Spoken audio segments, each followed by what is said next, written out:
I sat in my old Ford F-150 staring at the house in front of me. My sister Diana's place. A beautiful colonial-style home with white columns and a perfectly manicured lawn. It had been 3 years since Mom passed, 3 years since I last saw most of my family. Tonight was supposed to be different. Tonight was supposed to bring us back together. Mom had made me promise to keep the family close. But as I gripped the steering wheel, something heavy settled in my chest. A feeling I could not shake. I had no idea that what waited inside would change everything. Before I continue with this story, let me know where you are watching from in the comments below. And if you have ever felt judged by the people who should love you most, hit that like button and subscribe to the channel. Now let me tell you what happened when I walked through that door. My name is Frank, and I am 35 years old. Looking at me that night, you would have seen nothing special. A guy in a worn flannel shirt, faded jeans, and work boots that had seen better days. My hands were rough, calloused from years of physical labor. I drove a pickup truck that was pushing 17 years old. By all appearances, I was exactly what my family believed me to be. A blue-collar worker who never made it past his first year of community college. But appearances can be deceiving. What nobody knew, what I had kept hidden for nearly a decade, was that I owned Hartwell Property Management, a company that managed over 200 apartment units and 35 single-family homes across the region. My net worth sat somewhere around $12 million. I still lived in the small 3-bedroom house my mother left me. I still drove my old truck. I still wore clothes from the clearance rack. Not because I had to, but because I chose to. Money never defined who I was. I learned that lesson the hard way. Let me take you back to where it all started. I was 19 years old, finishing my first year at the local community college. I had dreams of becoming an architect. I spent my nights sketching buildings, imagining the structures I would one day create. Then my father died. Heart attack. No warning. He was there one day and gone the next. The grief alone would have been enough to break me. But what came after nearly destroyed our family completely. Dad had been hiding something. A failed business venture that left behind almost $80,000 in debt. Credit cards maxed out. Loans from places I had never heard of. The collectors started calling before we even finished planning the funeral. I remember sitting in our living room with Diana and Victor, my older siblings. Diana was already practicing law by then. Victor was climbing the ladder at his bank.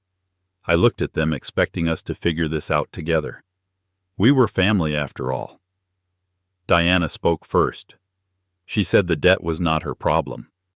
She said Dad made his choices and she should not have to pay for his mistakes. Victor agreed. He said he had his own life to build and could not be dragged down by this. I watched them walk out that door, leaving Mom and me with a mountain of debt and no clear way forward. So I made a choice. I dropped out of college. I got a job with a construction company, working 12-hour days in the heat and the cold. Every paycheck went toward those debts. Every single one. For 6 years I worked and paid while Diana built her law career and Victor got promoted at the bank. They bought nice cars and took vacations to Europe. I bought groceries for Mom and made minimum payments to creditors. My family started to see me differently during those years. At holiday gatherings, I became the cautionary tale, the one who did not make it.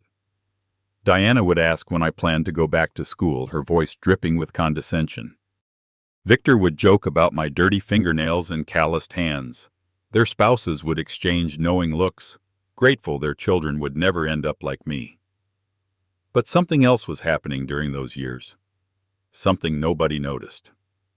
My boss at the construction company was a man named Harold Patterson. He was 62 years old, had built his company from nothing, and he saw something in me that my own family could not see. He started teaching me about real estate, about value and investment, about how to spot opportunity where others saw only problems. When I was 26, I saved enough to buy my first property, a rundown duplex that nobody wanted. I spent my nights and weekends fixing it up using skills I had learned on the job. I rented it out and used the income to buy another property, then another. By the time I was 30, I had created Hartwell Property Management. I named it after the street where Mom lived, a quiet tribute to the woman who never stopped believing in me. The company grew faster than I ever expected. I hired people to manage the day-to-day operations while I focused on acquisitions. Mom was the only person who knew the truth. She would sit at her kitchen table looking at the financial statements I brought her, tears rolling down her cheeks. She was so proud of me. But she understood why I wanted to keep it secret. I told her once, sitting in that same kitchen. I said I did not want them to come back to me because of money. I wanted to know if they could love me for who I was, not what I had. Mom nodded slowly. She got it. She had seen how they treated me. 3 years ago, Mom got sick. Cancer. The aggressive kind that takes everything fast. I was with her every day at the end. Diana visited twice. Victor came once, complained about the parking situation at the hospital, and left after 40 minutes. On her last night, Mom held my hand tight. Her voice was barely a whisper. She asked me to promise her something. She wanted me to try to keep the family together. She knew they had hurt me. She knew they did not deserve my effort. But she loved all her children, even the ones who broke her heart. She wanted us to be whole. I promised her. I held her hand and told her I would try. Then she said something else. She said, never let anyone take away my dignity. She said I was worth more than the way they treated me. She told me to remember that even when I was trying to honor my promise to her. She passed that night. And for 3 years I stayed away from my siblings. The pain was too fresh. The memories too raw. But the anniversary of her death was approaching. And I thought maybe, just maybe, it was time to try. Here is the part of the story that still makes me shake my head in disbelief. 4 years before Mom died, Diana and Gregory bought their dream home. At least they thought they bought it. In reality, the previous owner had fallen into financial trouble and needed to sell quickly. I purchased the property through my company and became their landlord without them ever knowing. They paid rent to Hartwell Property Management, never connecting the dots. Victor was the same story. That luxury apartment he loved to brag about, the one in Parkview Tower with the city views, it sat in a building where I owned 60% of the units. I never used this information against them. I never raised their rent out of spite.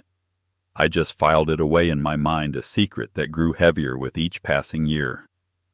I finally stepped out of my truck and walked toward the front door. The November air bit at my face, but the cold I felt had nothing to do with the weather. Diana opened the door before I could knock.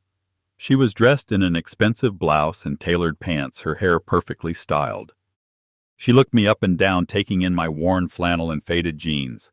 A smile appeared on her face, but it did not reach her eyes. She said it was good to see me and that she thought I might be too busy with my work to come. The way she said work made it sound like something dirty. I stepped inside and the house felt familiar in a strange way. I knew every square foot of this place. I had reviewed the inspection reports. I had approved the repairs. But to Diana, I was just a guest in her home. Gregory appeared from the living room. He was tall, silver-haired, distinguished in that way surgeons often are. He shook my hand with minimal effort, his grip weak and dismissive. He did not bother with small talk. Just a nod, and he walked away. Victor was already in the dining room, drink in hand. He spotted me and grinned, the kind of grin that always preceded an insult disguised as a joke. He said he could not believe I was still driving that old truck and that I really needed to upgrade. His wife Denise stood beside him, eyeing my outfit with barely concealed judgment. I reminded myself why I was here. For Mom. For the promise I made. The house was decorated beautifully. Crystal glasses on the table. Candles casting warm light. The smell of roasted meat filled the air. It should have felt welcoming. Instead, every moment felt like walking through a minefield. Then Madison came down the stairs. I had not seen my niece in years. She was 22 now, freshly graduated from some prestigious university with a degree in finance. Diana had been sending updates about her accomplishments for years, though I suspected those updates were less about keeping me informed and more about reminding me of my own inadequacy. Madison descended like royalty, greeting her subjects. She wore a designer dress that probably cost more than my monthly grocery budget. Her hair was freshly done, her makeup flawless. The whole family turned to admire her. Diana beamed with pride. She announced that Madison had been recruited by a top investment firm. She said Madison was the first in the family to work on Wall Street.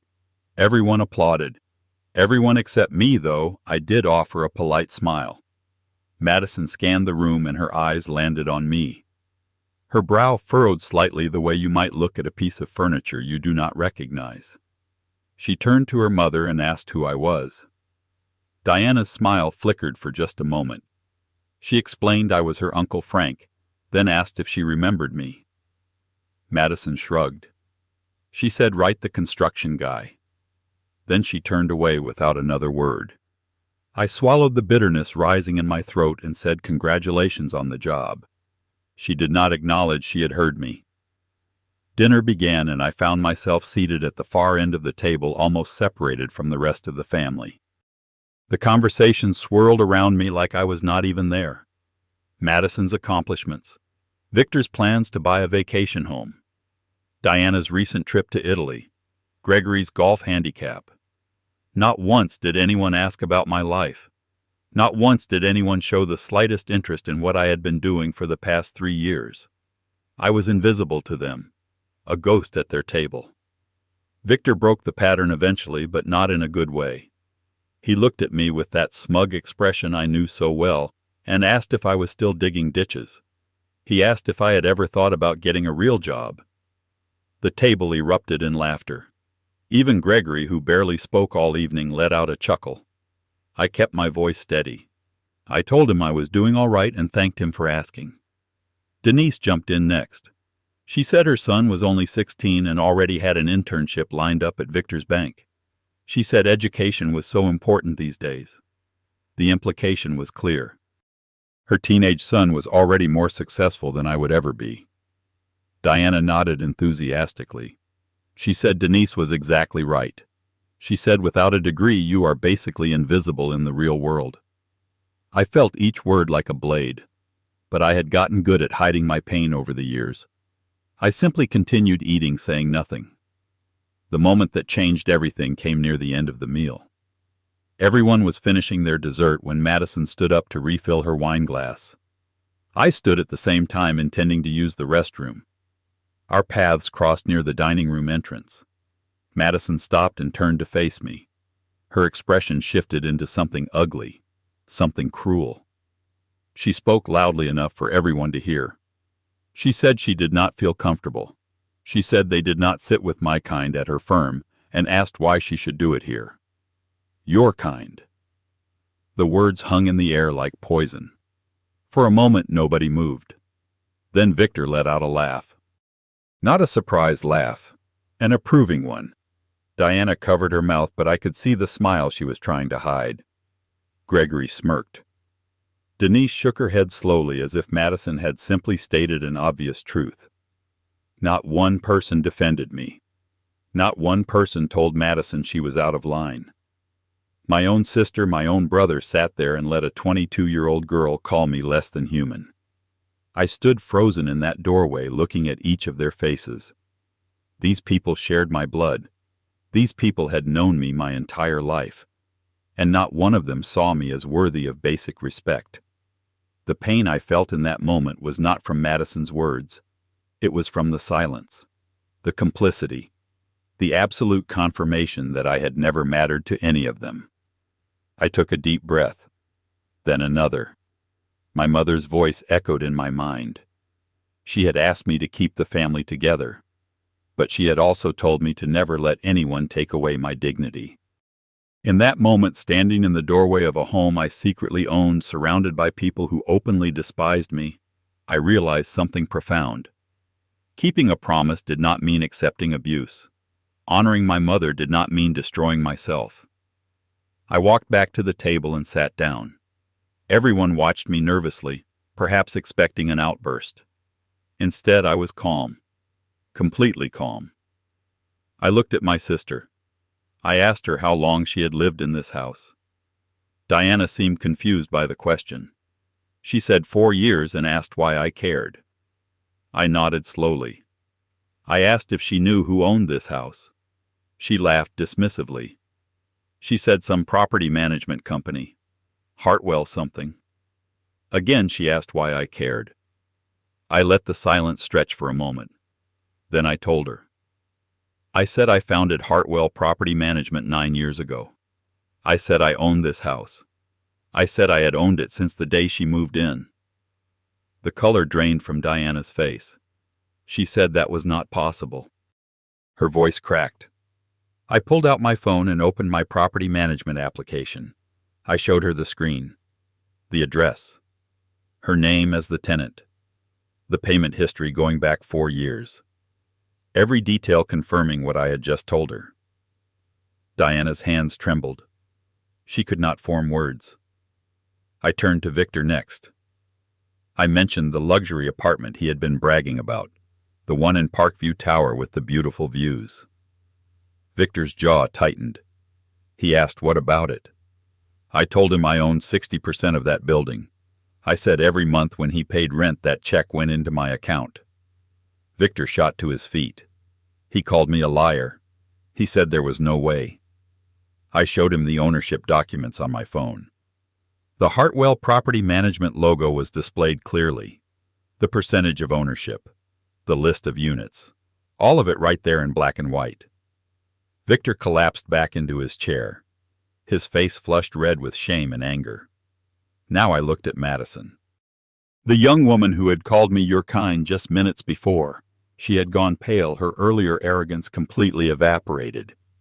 I spoke softly but clearly. I told her she said she did not sit with my kind. I told her I wanted to explain what my kind was. I said my kind wakes up at 5 in the morning every day. My kind learned from the ground up, from digging foundations to managing portfolios. My kind paid off $80,000 of family debt while her parents were building their careers. My kind took care of her grandmother until the very last breath. I paused to let that sink in. And my kind, I continued, now owns over 200 properties, including the ones her parents live in. Madison opened her mouth, but no sound came out. For the first time in her life, she had nothing to say. I stood up slowly, looking at each member of my family in turn. Diana was staring at the table, unable to meet my eyes. Victor was red-faced and rigid. Gregory looked like he wanted to disappear. Denise had her hand over her mouth. And Madison sat frozen, her superiority shattered. I told them I never wanted any of them to know this. I said I kept it secret because I wanted to see if they could love me for who I was, not what I had. My voice remained steady, though my heart was pounding. I said Mom asked me to keep this family together before she died. I said I tried, but I realize now that I could not hold together something that was never whole to begin with. I walked toward the door, then stopped and turned back one final time. I told them I would not raise their rent. I told them I would not kick them out. That was not who I was. But I said I was done pretending their cruelty was acceptable just because we shared blood. Diana called my name as I reached for the door handle. She asked me to wait. I did not turn around. I simply said she had my number.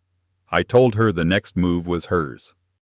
Then I walked out into the cold night air, closing the door on more than just a house. I drove home in silence that night. No radio, no phone calls, just the hum of my old truck and the weight of what had just happened. When I got back to Mom's house, I sat in the kitchen for a long time, the same kitchen where she used to look at my financial statements with tears of pride, the same kitchen where she made me promise to keep the family together. And then I cried. For the first time in years, I let myself break down completely, not from anger, not from resentment, but from release. I had carried the burden of trying to earn their acceptance for so long. That night I finally set it down. My phone buzzed constantly for hours. Diana, Victor, even Gregory, who probably had not called me once in 15 years. I let every call go to voicemail. I needed time to process, time to heal. Over the following weeks, the messages piled up. Diana sent long texts apologizing, saying she had no idea, promising to change. Victor called multiple times, his voice awkward and uncomfortable with the unfamiliar task of saying sorry. Madison sent a formal email that read like it had been dictated by her mother. I read every message. I did not respond to any of them.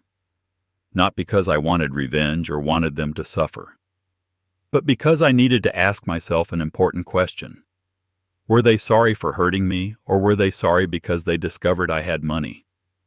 The more I thought about it, the more I realized the answer did not matter. My worth was never dependent on their recognition. My value was never determined by their approval. I had spent decades trying to earn something that was never theirs to give. I started spending more time with the people who actually mattered.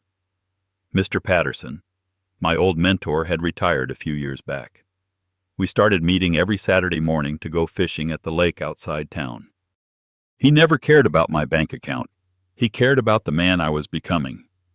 My employees at Hartwell Property Management had been with me through the growth of the company. They respected me not because I signed their paychecks, but because I treated them like family. Real family. A few months after that dinner, I established a scholarship fund in my mother's name. The Patterson Hartwell Scholarship for students who had to leave school due to family hardship. The kind of help I wished I had received when I was 19 and drowning in my father's debt. 6 months passed before I saw Diana again. It was at the funeral of a distant relative, some cousin I barely remembered. Diana approached me cautiously. She looked different, softer somehow. The sharp edges of her arrogance had worn down. We talked briefly, nothing deep, nothing resolved. But there was no venom in her voice anymore. No superiority in her eyes. I still was not ready to forgive completely. The wounds were too deep, too old. But I left the door open, not for their sake, but for mine. Carrying hatred is exhausting. And I had better things to do with my energy. On the drive home from that funeral, I thought about Mom. I thought about the promise I made and the promise I could not keep. I spoke out loud as if she could hear me. I said I could not keep them together, Mom, but I kept myself whole. I hope that is enough. The road stretched out ahead of me, empty and open, and for the first time in as long as I could remember, I felt at peace. Here is what I learned from all of this. Family is not defined by blood. Family is defined by choice, by respect, by showing up when it matters, and treating each other with basic human dignity. Your worth is not measured by your job title or your degree or the car you drive. Your worth is measured by how you treat people, by your integrity, by your resilience. And sometimes the greatest revenge is not revenge at all. It is simply living well, being true to yourself, and letting the truth speak when the time is right. If you are watching this and you have ever felt invisible to the people who should see you clearest, I want you to know something. You are not alone. Your value does not depend on their approval. And one day the truth has a way of coming to light. I want to ask you something before you go. Have you ever been underestimated by your own family? Have you ever had to prove your worth to people who should have believed in you from the start? Share your story in the comments below. I read every single one. If this story touched your heart, please hit the like button and share it with someone who needs to hear it today. Subscribe to the channel so you do not miss more stories like this one. Thank you for watching. Thank you for listening. And remember, your kindest days are still ahead of you. Take care of yourselves and take care of each other.